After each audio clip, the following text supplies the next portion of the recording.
en las relaciones internacionales, que además es politólogo de Harvard, ya murió, Kenneth Waltz, pero es un clásico, es creador de lo que se conoce la teoría del realismo estructural o continuador del enfoque realista o del enfoque clásico en las relaciones internacionales, también conocido como el neorrealismo, que ya ni tan neo, porque pues lo construyó entre 1950 y 1979, cuando publicó el libro que pasó a la fama mundial, Teoría de la Política Internacional. Y bueno, Kenneth Waltz habla de el hombre, el Estado y la guerra, para luego hablarnos de las teorías de primera, segunda y tercera imagen. Y en la tercera imagen se estudia el sistema internacional, en la segunda los estados y en la primera imagen a los individuos, ¿no? Si nos remitimos al análisis sistémico, es decir, a la guerra, al sistema internacional, el sistema internacional es anárquico, porque no hay un gobierno mundial. Entonces, lo que tenemos es una anarquía con intentos de diversos sujetos colectivos, que son estados o que son gobiernos, a los que también algunos de ellos los denominamos potencias mundiales, compitiendo por ver cuál tiene mayor capacidad de influir, por lo menos en su región y en otras regiones, ante la imposibilidad de que se convierta per se en un gobierno mundial. Entonces, ¿cómo se ha comportado Estados Unidos? Estados Unidos emerge en el siglo XX, después de la Segunda Guerra Mundial, como una de las dos grandes potencias mundiales. Muchos le quieren atribuir el trato de hegemonía, cuando en realidad hizo el intento de ser hegemonía, pero tuvo un contrapeso que era la Unión Soviética. Por eso entramos a la dinámica de la Guerra Fría y del mundo bipolar, hasta más o menos 1989, 1990, que es cuando Estados Unidos de pronto gozó unos 20 años entre 1990 y el año 2010 de preponderancia, hasta que, bueno, Rusia resurge para competirle en el ámbito militar y China viene alcanzando a Estados Unidos en el ámbito económico después de 45 años de crecimiento económico al 11%, mientras que Estados Unidos crecía al mediocre 2.7 o 3%. Entonces, Estados Unidos se encuentra además con que los históricamente subordinados después de la Segunda Guerra Mundial, países europeos occidentales, se constituyen en la integración regional llamada Unión Europea, y aunque en lo individual son relativamente insuficientes para competirle a Estados Unidos, en lo colectivo, como Unión Europea, también se convierten en un bloque de contrapoder o de poder aliado a la construcción hegemónica que pretendía Estados Unidos. Pero entonces, en el plano militar, tienes a Europa en un polo, tienes a Rusia en otro polo y tienes a China en otro polo. Eso hace que Estados Unidos ya no la tenga tan fácil para dominar el mundo como se lo planteaban en 1945, al ver a la Unión Soviética con la pérdida de por lo menos 27 millones de seres humanos, con infraestructura destrozada, o al ver, por ejemplo, a Europa literal vuelta a nada después de la Segunda Guerra Mundial y Estados Unidos con unas finanzas y una economía pujante y creciente, porque además pues fue ligeramente dañada en la Segunda Guerra Mundial, pero nunca al grado o al nivel de los demás. Y bueno, una China completamente desdibujada, que además pasó por los tristes procesos del gran salto adelante y de la revolución cultural que generaron millones y millones de muertos de hambre, literal, con políticas fallidas de Mao Zedong, que posteriormente, bueno, con el paso de los años van cambiando y bueno, finalmente China se convierte en un modelo exitoso de los años 70 a la fecha, que además se manifiesta en el regreso de China, por ejemplo, al sistema de Naciones Unidas, el hacer a un lado a Taiwán, el reclamar a Taiwán como propio, etcétera, etcétera. ¿Y qué papel juega México, profesor, en ese sentido? Si la pregunta era de Estados Unidos con la posición a México. Lo que pasa es que si nosotros ignoramos lo que se jugaba en el plano internacional, pues entonces quedaríamos con una realidad muy parcial en el análisis que nos responde a por qué Estados Unidos se comporta de tal o cual forma con México. Y es que aquí viene lo interesante. Estados Unidos, al concebirse o al percibirse como la potencia hegemónica, tiene que diferenciar entre lo que desea de lo que le era posible.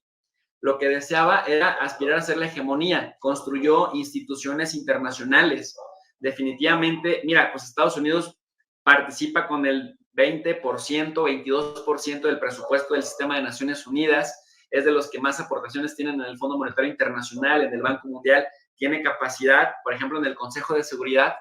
para vetar resoluciones como los otros 5 miembros permanentes en el Fondo Monetario Internacional y en el Banco Mundial y en el Banco Interamericano de Desarrollo. Ustedes saben que ahí el sistema de votación es diferente, no es un estado, un voto, sino dime cuánto participas económicamente para saber a cuántos votos proporcionalmente tienes derecho. Entonces, intentó ser hegemón porque no solamente es el que más invirtió en el plano militar, 700,000 millones de dólares en promedio anuales, sino además un ejército numeroso, tecnología militar numerosa, un programa nuclear con fines bélicos, que además es el único país que lo ha hecho para agredir a otro país. Y esto nos lleva a pensar hasta dónde las resistencias que ocurrieron en Europa, en Rusia, en China, incluso si nos vamos más lejos, la India, pues hicieron que Estados Unidos se ubicara en su realidad con el paso de los años y que realmente viera hasta dónde era posible ser la única hegemonía o nada más quedarse en el plano real como una gran potencia mundial, como una superpotencia mundial. Porque entonces, de la diferencia entre lo que deseaba y lo que le era posible, ahí entra México. México entra como un aliado estratégico, si bien es cierto que es subordinado, históricamente subordinado, también es cierto que México, al saber el potencial que tenía y la importancia que tenía para Estados Unidos y lo que le aportaba a Estados Unidos, empezando por la estabilidad política en el contexto de la Guerra Fría, de la estabilidad política, que por ejemplo no le garantizaba ni Centroamérica ni Sudamérica, que tenía golpes de Estado, que tenía guerras civiles prolongadas, y que Estados Unidos lo menos que necesitaba era un México debilitado en la frontera sur de 3,200 kilómetros que pudiera generarle millones de refugiados y entonces sí meterlo en un severo problema que le dañara y que le afectara procesos de desarrollo, procesos de industrialización, procesos de investigación científica y lo que más les importa a ellos, pues procesos de consolidación de un sistema neoliberal que pues acrecentara sus ganancias monetarias, financieras, comerciales y que la responsabilidad social de eso pues lo cargaran sus aliados. Bueno, entonces México ha tenido cierta capacidad de disidencia en la medida en que, decía Mario Ojeda, en Límites de la Política, Límites y Alcances de la Política Exterior de México, en aquellos temas que siendo importantes para Estados Unidos, eran vitales para México. Para México es vital, por ejemplo, los principios de política exterior, la no intervención, la autodeterminación de los pueblos, la igualdad jurídica de los estados, la cooperación internacional para el desarrollo, la proscripción de la amenaza del uso de la fuerza o del uso de la fuerza en las relaciones internacionales, la promoción de los derechos humanos, que eso es lo más reciente que hay, pero que se elevaron a rango constitucional en el 88, en la fracción 10 del artículo 89, y por otro lado tenemos a un Estados Unidos que no le tolera a México, que México no lo apoye en las cosas que siendo importantes para México, solo importantes son vitales para Estados Unidos. Si ustedes me preguntan, oye, profesor, ¿a qué te refieres con una y con otra? Por ejemplo, para México, ¿qué es vital? Para México es vital que Estados Unidos nunca pretenda obligarlo a mandar fuerzas armadas a invadir Irak, Afganistán o Timbuktu. Pero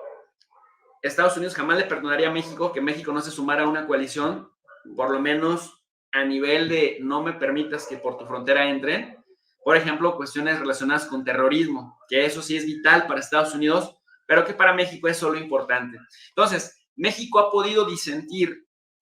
en aquellas cosas que le son de vital importancia a México, que para Estados Unidos solo son relevantes. Por ejemplo, en Cuba, el tema cubano, México ha sido frontal con Estados Unidos. Había, hasta que llegaron los corruptos neoliberales del equipo de Peña Nieto y de Felipe Calderón, con el tema entreguista de las reformas estructurales, de la cual solo se beneficiaron ese grupito corrupto que recibió prebendas para aprobar estas supuestas reformas estructurales que desde el Fondo Monetario Internacional se han venido impulsando en diferentes países con el mote de planes de ajuste estructural, que implica privatizar la luz eléctrica, los recursos energéticos, permitir la inversión extranjera con muchas facilidades, ¿no? Hacer una reforma fiscal, todas estas estructuras que permiten a los que ya tienen dinero mantener y acrecentar sus riquezas y a los que no, pues mantenerse en la pobreza, pero como una clase dominada que genera riqueza para que la exploten otros. En ese contexto, pues, En ese contexto, pues, México también había mantenido la soberanía energética. El artículo 27 constitucional era muy importante y era un tema de negociación que desde el Tratado de Bucareli hasta que llegó Peña Nieto en 2013, 2014, había sido, siempre estaba sujeto a una lucha y una pugna interna primero, que obligaba a los que estaban enfrente de a nuestros representantes a no ceder en ese plano o a tratar de aguantar la presión lo más que se pudiera, sabiendo que Estados Unidos incluso ha sido capaz de emprender guerras en Afganistán por el tema del control del opio y del gas, o en Irak, ¿no? Con el tema del petróleo, para controlar los precios del petróleo, y también en sus boicots a las economías de Irán y de Libia por el tema también del petróleo y del gas. Y bueno, decíamos nosotros, aquí hay que aguantar porque la soberanía energética era vital. Bueno, decíamos hasta que llegaron los neoliberales corruptos y arrodillados del grupo de Calderón y de Peña Nieto, que sacaron adelante esas reformas centrallistas y que sin necesidad de guerra, pues les fuimos entregando paulatinamente nuestros recursos. Entonces, México históricamente ha tenido la oportunidad, la posibilidad de disentir solo en aquello que no le pueda generar una guerra civil resultado de su relación con Estados Unidos. Así que incluso en algunas cuestiones, pues México se ha podido negar rotundamente a colaborar con Estados Unidos, pero de alguna manera hay un entendimiento que también a Estados Unidos le conviene.